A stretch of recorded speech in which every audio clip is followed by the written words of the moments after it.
Bonjour à tous et bienvenue sur ma chaîne, La Fée Indigo. J'espère que vous allez bien et que vous avez passé une bonne semaine jusqu'ici.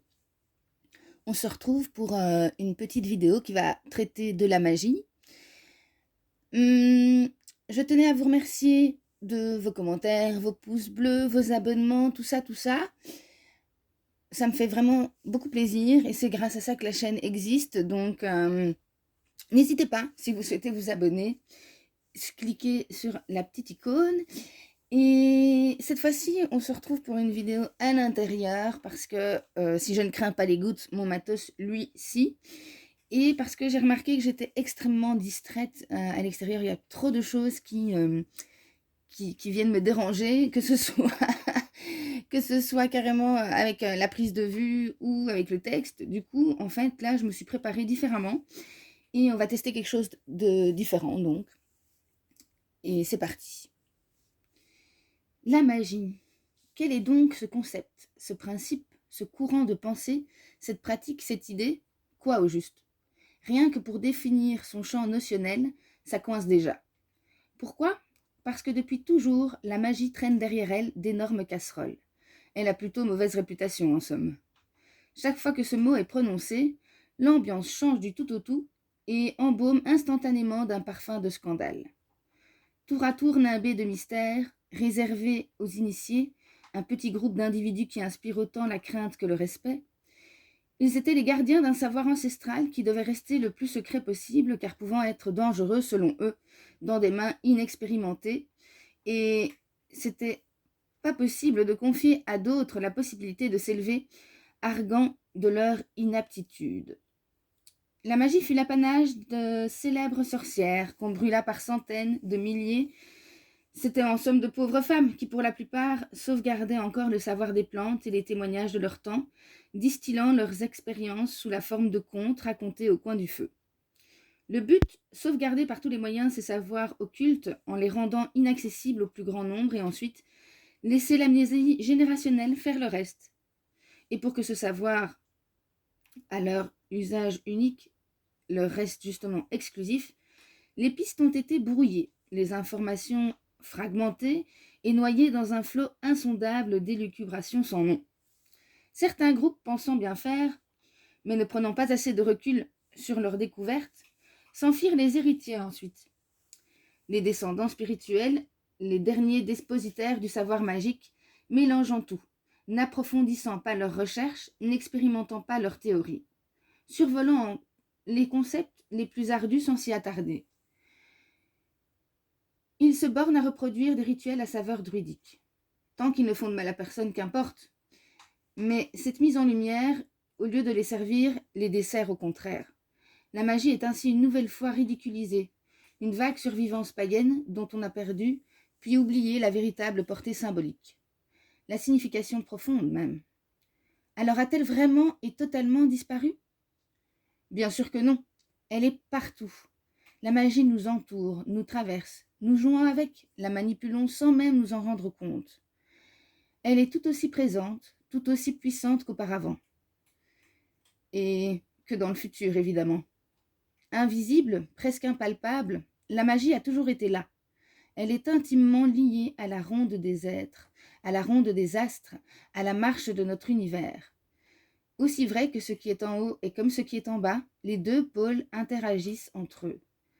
C'est-à-dire, en fait, les trois mondes. Celui du haut, celui du milieu et celui du bas. Ces trois mondes sont peuplés d'êtres qui s'influencent d'une manière singulière les uns les autres, et leurs actions, qu'elles soient physiques, c'est-à-dire ayant un impact sur le monde matériel, ou qu'elles soient spirituelles, donc ayant un impact sur l'invisible, ont du coup réellement une conséquence. Celle-ci évoluera ensuite en fractale, se reproduisant à l'infini, augmentant son influence de manière exponentielle à chaque nouveau cycle. C'est comme une respiration cosmique, un influx nerveux qui se propage jusqu'aux confins de l'univers, des multivers reliés par des filaments qui se passent l'information par un flux électrique à l'image des synapses reliant les neurones du cerveau humain. Vue sous cet angle, la magie semble encore plus nébuleuse, énigmatique, mystérieuse. Pour tout dire, Le concept en est à ce stade impossible à conscientiser. Quel rôle peut-on donc bien jouer dans ce grand bal universel, régi par des forces qui nous dépassent complètement? Quelle influence peuvent bien avoir les astres les plus proches qui nous entourent, nous terriens manquant d'humilité pour reconnaître qu'il existe des forces plus grandes? Et si ces forces nous impactent, ne serait-il pas possible que nous puissions les impacter également? De l'infiniment grand, on passe donc à l'infiniment petit. Le corps humain est l'exacte réplique, le condensé, dans lequel on retrouve les trois mondes. Le cerveau, c'est l'univers, le corps, qui est composé à 70% d'eau, comme la Terre, et les pieds se terminent par des orteils qui forment des racines pénétrant dans l'intra-terre.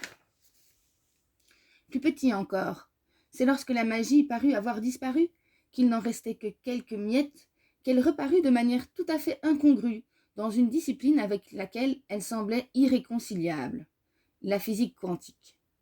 Jusque-là, on définissait grosso modo la magie par de la science que l'on ne pouvait expliquer. Depuis que la recherche s'est penchée sur les particules, les atomes composant leur environnement, ils ont fini par approfondir le sujet en tentant de comprendre ce qui maintenait ou séparait ces particules et découvrir l'influence des ondes et des fréquences. Tout dans l'univers n'est que vibration. Chaque pierre, chaque plante, chaque animal, chaque objet même, chaque humain vibre sur une fréquence particulière. Ce n'est pas parce qu'un meuble, une table ou une chaise semble immobile que les atomes qui la composent le sont aussi. Ils bougent simplement très lentement de sorte que l'œil humain ne puisse percevoir ce mouvement. Toutefois, on pourrait être tenté de se méfier et de ne pas se réjouir trop vite de cette avancée. Peut-être une tentative déguisée pour rationaliser, paramétrer, contrôler encore, désenchanter ce que la magie avait justement de si magique. Qu'importe, encore une fois, il faut de l'ombre pour créer la lumière. Et la lumière, même sombre, c'est toujours de la lumière. Et la lumière a cette particularité d'être à la fois une onde et une fréquence. Attirer le regard sur une nouvelle discipline permet à d'autres d'ouvrir un autre champ de conscience et de les relier entre eux, même si les chercheurs affiliés à chacune d'elles s'évertuent à circonscrire leur domaine d'étude et cloisonnent leurs trouvailles pour ne surtout pas alimenter les autres. Ce qui provoque une stagnation de l'évolution des connaissances, chaque discipline faisant cavalier seul, évidemment. Or, seul, on va certes plus vite, mais ensemble, on va plus loin. Pratiquer la magie, c'est posséder la capacité d'interagir et d'utiliser ces fréquences. Comprendre la magie, c'est comprendre comment fonctionne l'univers. C'est vouer son existence à la recherche, à la compréhension, à l'apprentissage, à la pratique du grand jeu cosmique. La magie, en langage des oiseaux, c'est l'âme qui agit. L'âme, L''A, accent circonflexe, donc l'âme, agit. C'est le corps astral éthérique qui agit sur la matière à partir de l'éther. Il est nourri par les pensées, les émotions, les sentiments que nous éprouvons. Il peut être consciemment ou non dirigé pour faire le bien ou le mal. À l'image de la nature, qui est par essence ambivalente, la magie peut être bonne ou mauvaise. Elle est par contre très prévisible et chaque acte a un prix.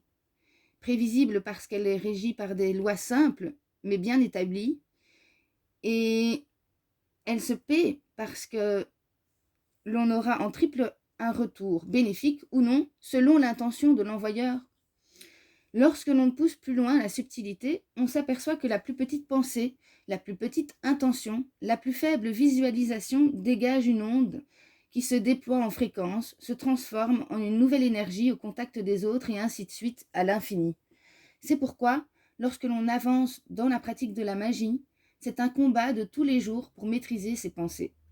À ce stade, la magie n'a plus de couleur.